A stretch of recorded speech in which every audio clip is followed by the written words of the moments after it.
God was supposed to be the king in Israel. That was the way it was set up.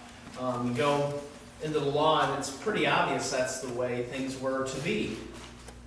Of course, we know that after the period of the Judges, which we're just finishing and studying today, mostly we're going to have a sermon or two on the book of Ruth, which also occurs during the period of the Judges.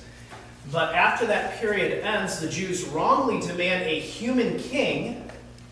God warns them through Samuel that, this is what's going to happen. This is not ideal. This is not the way I set things up. I'm supposed to be your king. God gives them a human king by the name of Saul.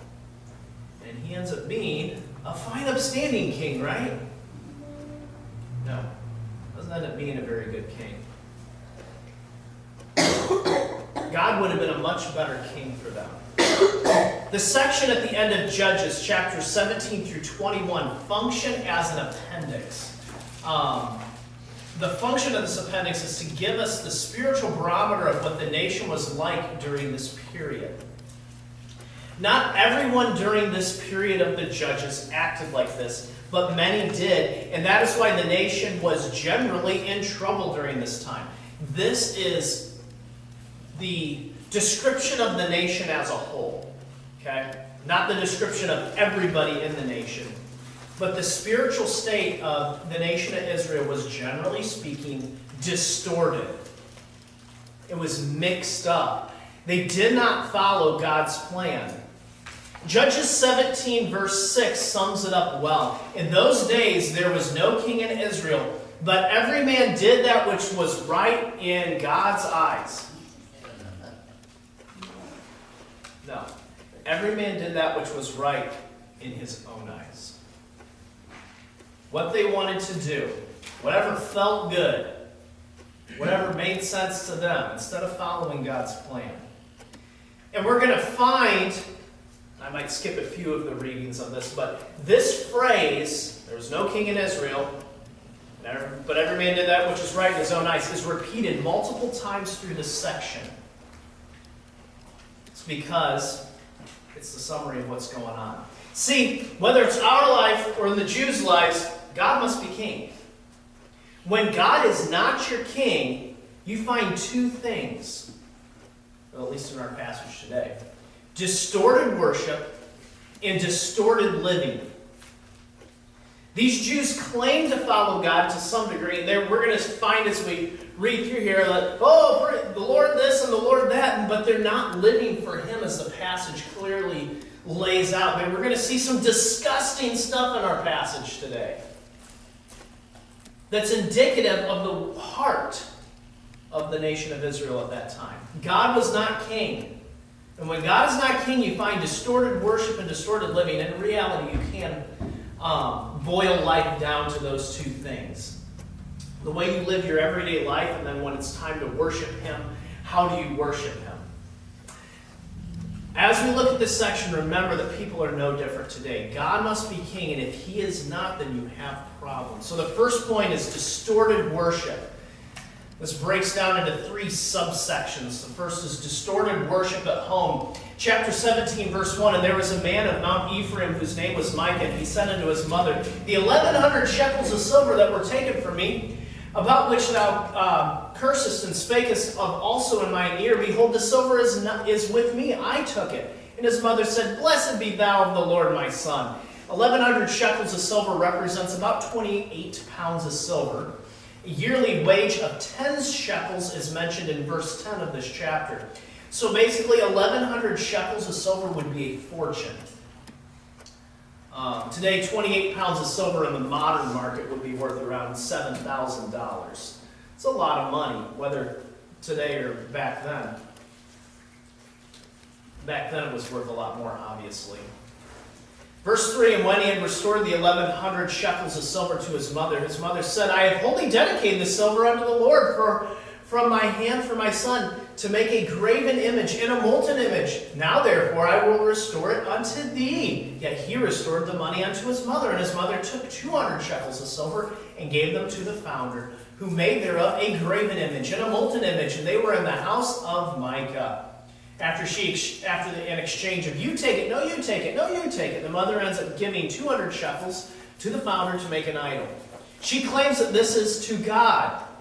But what had God said about graven images? Thou shalt not make unto me any graven image. Okay? Not supposed to have an idol. Verse 5, and the man Micah had an house of gods and made an ephod and a teraphim and consecrated one of his sons who became his priest, not a Levite. In those days there was no king in Israel, but every man did that which was right in his own eyes. Micah sticks this image in his house of gods and decides to make one of his sons the priest. This priest was an Ephraimite, not a Levite. The worship in this forum was very distorted. Yeah, God, oh yeah, God, I save the silver for the Lord, my son. No. You can say it's to God. You can say it's for him all you want, but if you distort the truth, if Christ is not king in your life, if he was not king in Micah's home, then you end up with problems. You end up with distorted worship. What was going on with this idol worship and having the wrong priest was very much against God's plan for his people. The theft of the son also confirms that this is not a biblical home. This would be the equivalent today of stealing millions of dollars. Okay? A lifetime supply of money is what this son pilfered from his mother. God must be king. You not only find distortion of worship at home, but you find distortion of worship in the ministry. Verse 7, and there was a young man out of Bethlehem, Judah, of the family of Judah, who was a Levite, and he sojourned there. And the man departed out of the city from Bethlehem, Judah, to sojourn, where he could find a place. And he came to Mount Ephraim, to the house of Micah, as he journeyed. And Micah said unto him, Whence comest thou? And he said unto him, I am a Levite of Bethlehem, Judah, and I go to sojourn where I may find a place. And Micah said unto him, Dwell with me, and be unto me a father and a priest, and I will give thee 10 shekels of silver by the year. That's the verse I was referencing. That's this man's yearly wage. And a suit of apparel and thy victuals. So the Levite went in. The Levites were to shepherd the people and direct them to God. This Levite was not concerned with this. He was living in a city that the Levites should not have. That was not a city for them to dwell in. No doubt trying to make a living by conventional work instead of through the giving of the people, which was how the Levites were supposed to live and were supposed to make an income. This Levite was really about money when you boil it all down. That's what he was there for. When this opportunity to be employed by Micah came around, he quickly obliged. This entire setup clearly went against God's plan. Yet that was not important to the Levite. Not at all. Verse 11, and the Levite was content to dwell with the man, and the young man was unto him as one of his sons, and Micah consecrated the Levite. The young man became his priest and was in the house of Micah. Then said Micah, Now know I that the Lord will do me good, seeing I have a Levite to my priest. Just because this Levite is a physical descendant of the right people did not mean that this Levite was a spiritual descendant. This Levite was focused on money. He didn't care about the right way to worship. He didn't care about following God's plan. And Micah, his thinking was so messed up. Well, just because he's, a descendant, a physical descendant of the Levites, that doesn't mean that this Levite is a worthy priest. This worship system that's going on in the house of Micah is so distorted and messed up. Being a Levite was not enough to get God's favor. This entire worship system in Micah's house was critically flawed. Because God must be king and he wasn't. But the situation gets worse. Now we're going to see a distortion of worship in society. A distortion of worship in society. Chapter 18, a band of treacherous men from the tribe of Dan offer the Levite more money and prestige to be their priest, so he joins them. Why be the priest of the house when you can be the priest of a whole tribe? So now the whole tribe adopts this worship system, this wicked, distorted worship system that's going on in Micah's house, now gets adopted by the whole tribe. Verse 17 of chapter 18, verse 17, "And the 5 men that went to spy out the land went up and came in thither, and took the graven image, and the ephod, and the teraphim, and the molten image, and the priesthood, and the entering of the gate, with 600 men that were appointed with weapons of war. And these went into Micah's house, and fetched the carved image, and the ephod, and the teraphim, and the molten image. Then said the priest unto them, What do ye? And they said unto him, Hold thy peace, lay thine hand upon thy mouth, and go with us. And be to us a father and a priest. Is it better for thee to be a priest unto the house of one man, or that thou be a priest unto a tribe and a family in Israel? And the priest's heart was glad, and took the ephod and the teraphim and the graven image, and went in the midst of the people. So they turned and departed, and put the little ones and the cattle in the carriage before them. An ungodly priest for hire. He was going to get more money and more prestige, so of course he left. And what did he take with him? The ephod, the teraphim, the molten image. How much silver went into this molten image? 20 years' wage worth of silver was taken out of the house by this Levite. Just stolen away. It wasn't his. Now, it's a wicked thing. It shouldn't have been there in the first place. The silver should have never been used for that purpose. But do you folks see how distorted Jewish life was during this time? It was so messed up because every man did that which was right in his own eyes. God was not king. And it's just the same today. When a person refuses to follow God, refuses to make him king in their life becomes a distorted, messed up mess.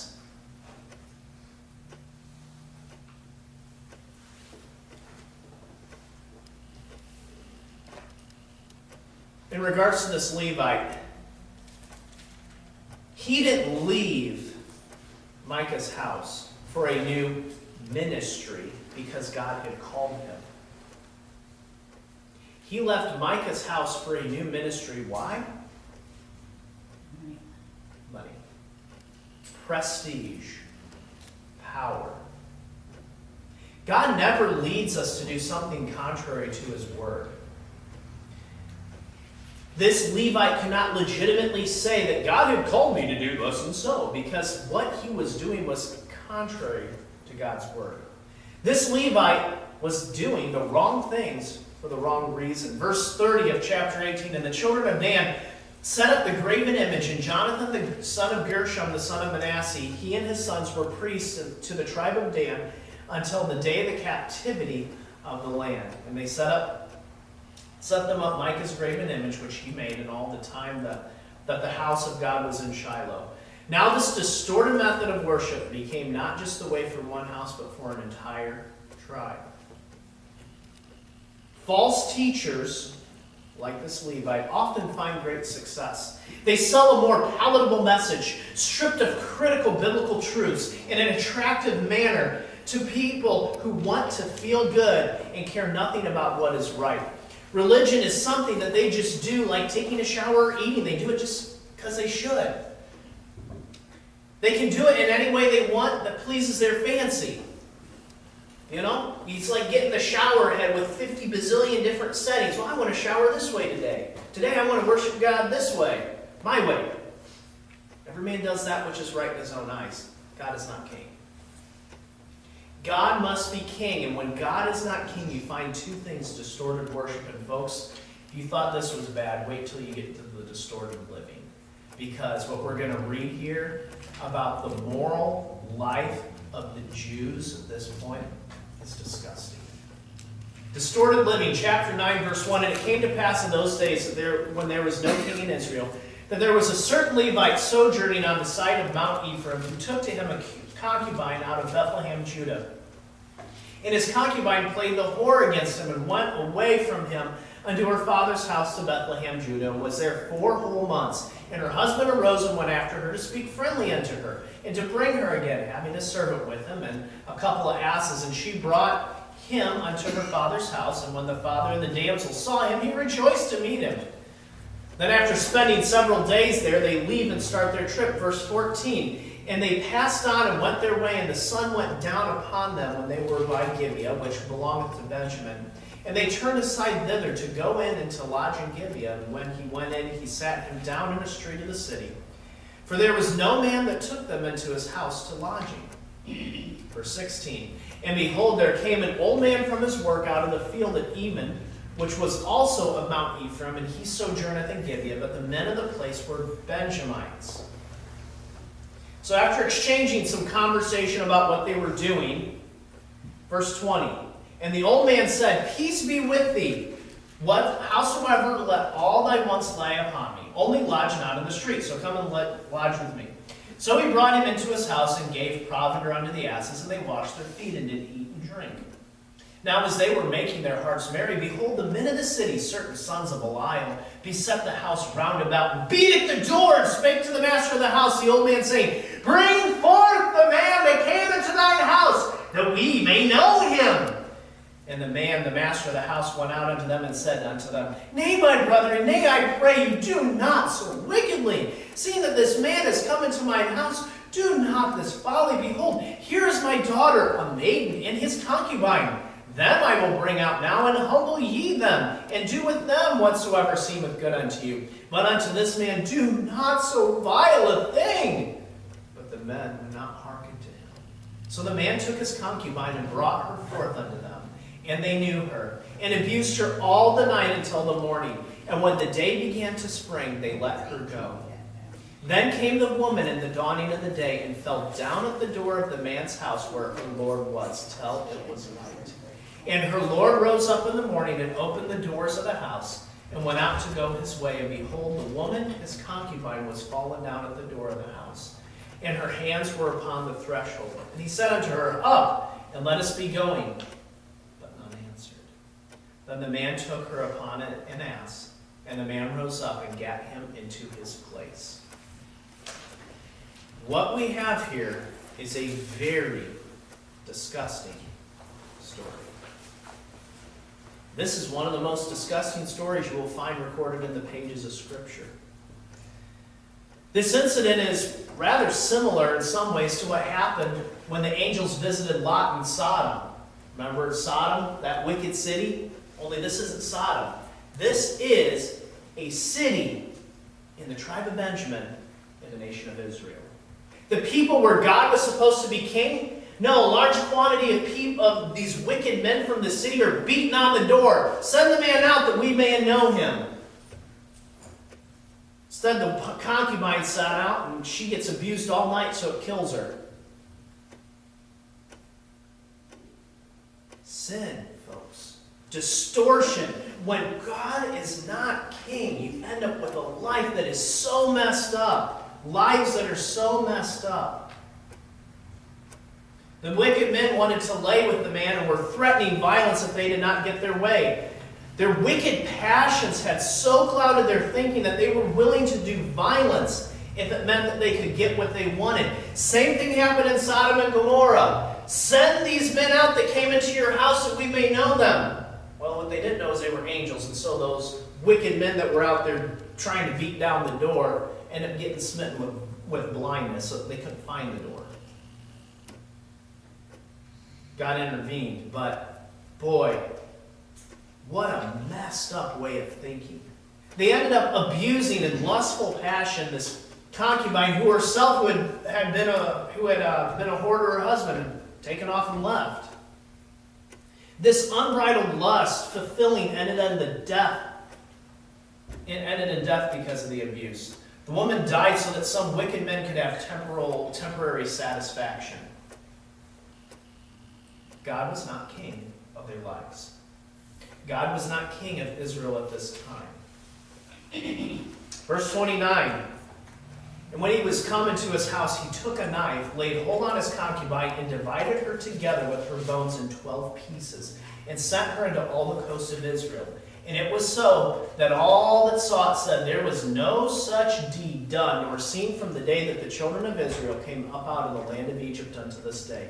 Consider it, take advice, and speak your mind. So this Levite then takes and divides this woman's grossly abused body into 12 pieces and sends them as disgusting messages of the tribe of Benjamin's disgustingness. How would you like to receive this package in the mail? Exactly, gross. Chapter 20, verse 1. Then all the children of Israel went out, and the congregation was gathered together as one man from Dan even to Beersheba, with the land of Gilead, unto the Lord of Mizpeh. And the chief of all the people, even of all the tribes of Israel, presented themselves in the assembly of the people of God. 400,000 footmen that drew swords. Now the children of Benjamin heard that the children of Israel were gone up to Mizpeh. Then said the children of Israel, tell us now, how was this wickedness? So the Levite then tells a story to them. Okay? Goes through what happened. Verse 8, and all the people arose as one man, saying, we will not any of us go into his tent, neither will we any of us turn into his house. But now this shall be the thing which we shall do to Gibeah. We will go up by lot against it, and we will take 10 men of 100 throughout all the tribes of Israel, and 100 of 1,000, and 1,000 out of 10,000 to fetch victuals for the people, that they may do when they come to Gibeah of Benjamin, according to all the folly that they have wrought in Israel. So all the men of Israel were gathered against the city, knit together as one man. So the other tribes of Israel hear this awful story and group together and demand of Benjamin that these men, that perform this wickedness be sent to them on threat of military action. Verse 12, and the tribes of Israel sent men throughout all the tribe of Benjamin, saying, what wickedness that is done among you? Now therefore deliver us the men, the children of Belial, which are in Gibeah, that we may put them to death and put away this evil from Israel. But the children of Benjamin would not hearken to the voice of their brethren, the children of Israel. But the children of Benjamin gathered themselves together out of the cities of Gibeah to go out to battle against the children of Israel. The tribe of Benjamin must have been as a whole a wicked lot, for they refused to turn over this offending group. You and I are sitting here thinking, boy, these people are disgusting. They deserve punishment. Tribe of Benjamin, no. These are our buddies. You're not going to get them. In fact, we'll defend them. Tribe of Benjamin must have been seriously messed up. Seriously messed up. 20 verse 1. 21 verse 1. Oh, you know what? I'm jumping ahead just a little bit. I need to summarize a little bit. Whenever you're covering 5 chapters of Scripture in half an hour, 35 minutes, you got to do some summarizing. So then after this demand is rejected, a civil war begins among God's chosen people. 11 tribes versus the 1 versus Benjamin. There are considerable losses on both sides, but in the end, the Benjamites lose. Chapter 21, verse 1. Now we're there. Now the men of Israel had sworn in Mizpeh, saying, there shall not any of us give his daughter unto Benjamin to wife. Because there are, some remaining people from the tribe that could rebuild it. Verse 2, and the people came to the house of God and abode there till even before God, and lifted up their voices and wept sore. Why? Because now there's a tribe that basically is gone. All that's left are a few hundred men. No women, no children. That's all that's left of the tribe of Benjamin. See, the leaders had made a brash vow. They said that none of us will give our daughters to Benjamin. That meant that the Benjamites could not get a wife in a proper way. They were supposed to marry amongst the children of Israel. In the end, well, here we go. Verse 8 through 23, I'm going to summarize that. They ended up doing 2 things to provide wives for the Benjamites. First, they sent an army to the city of Jabesh Gilead. The people from Jabesh Gilead had not come to help in the war against the Benjamites. So, without command from God, the army killed everyone in that city except the virgins. Why? The 400 virgins that were left were given to the Benjamites, but this was not enough. So, for the rest of the men, they got their wives by abducting them. There was a feast coming up for the Jews, and the men of Benjamin were instructed to come and abduct a wife when the young maidens went out to dance at the feast. Thus, the oath swearers had not given them away, instead they were stolen. This is a society of people that is highly distorted in their thinking. Both of the solutions to the problem were wrong in and of themselves. The vow was wrong. The solutions were also wrong. The Benjamites were wrong. This is messed up. Verse 24 and 25 of chapter 21. And the children of Israel departed thence at that time, every man to his tribe and to his family, and they went out from thence, every man to his inheritance. And in those days there was no king in Israel. Every man did that which was right in his own eyes. These stories in this appendix to the book of Judges are not given a time frame. We know it happened during the period of the Judges, but it is not in chronological order as the rest of the book of Judges is. It is given to us to show us what happens when people refuse to follow God. Okay? God must be king. And when God is not king, you find distortion, distorted worship, and distorted living. And I submit to you that if God is not king in your life today, your thinking will become distorted from the truth.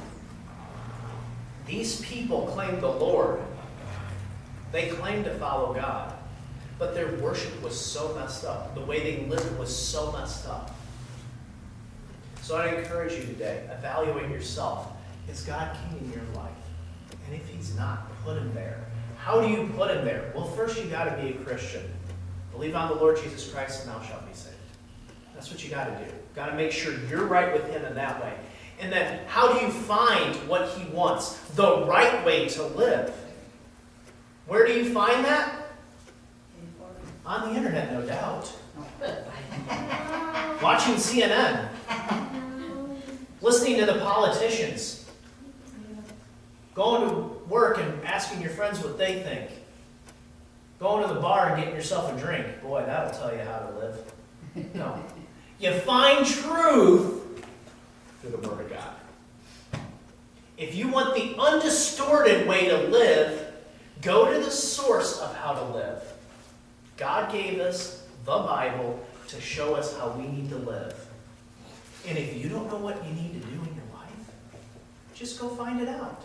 It's there. We all have access to Bibles. Get it open, read it, study it. You'll learn how to live. Make Christ, make God king of your life. Lord, I thank you so much for what you've done for us. And I pray, Lord, that you would help us as people to not live in this distorted, awful way. Lord, I pray